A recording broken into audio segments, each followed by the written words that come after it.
8 jam setiap malam, terkuak amalan tarawih dari Isya hingga sahur. Banyak hal menarik saat Ramadan 2024.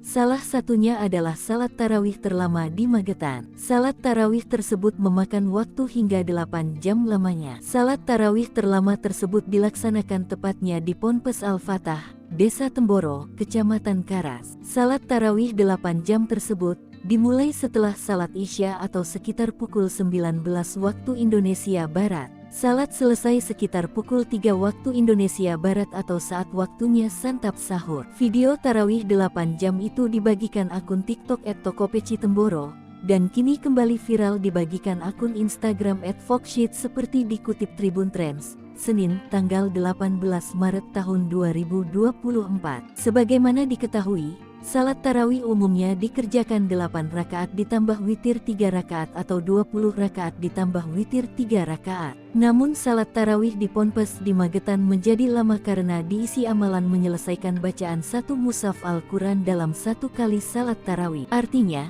dalam satu rakaat bisa dibaca 1-2 juz Al-Quran.